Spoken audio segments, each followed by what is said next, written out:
পিলখানায় BDR বিদ্রোহের ঘটনায় নিরপরাধ জওয়ানদের মুক্তির দাবিতে দ্বিতীয় দিনের মতো শাহবাগ মোড় অবরোধ করেছে তাদের পরিবারের সদস্যরা। ৯ জানুয়ারি বৃহস্পতিবার দুপুর থেকে রাজধানীর শাহবাগ মোড় অবরোধ করে কর্মসূচি পালন করেছেন তারা। বিষয়টি নিশ্চিত করে শাহবাগ থানার ভারপ্রাপ্ত কর্মকর্তা ওসি মোহাম্মদ খালেদ মুনসুর বলেন, বিডিআর বিদ্রোহের পর যারা চাকরিচ্যুত হয়েছে ও চাকরিচ্যুত সদস্যদের পরিবারের লোকজন দ্বিতীয় দিনের মতো এ আন্দোলন করেছেন। দুপুর থেকে তারা শাহবাগ মোড় অবরোধ করে রেখেছে।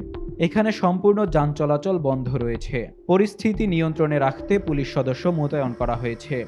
এর আগে পিলখানায় বিডিআর বিদ্রোহের ঘটনায় বিডিআরের নিরপরাধ জওয়ানদের মুক্তির দাবিতে সাড়া দিয়ে কেন্দ্রীয় শহীদ মিনারে গতকাল বুধবার সকাল থেকেই নানা প্রান্ত থেকে মানুষ এসে জড়ো হন। এরপর বেলা 12:30টার পর তারা শহীদ মিনার থেকে যমুনার উদ্দেশ্যে পদযাত্রা শুরু করেন। শাহবাগ পর্যন্ত এলে তাদের বাধা দেয় পুলিশ। বাধা পেয়ে তারা শাহবাগ থানা ও জাদুঘরের সামনে অবস্থান নেয়। Desk report, public post, Dhaka.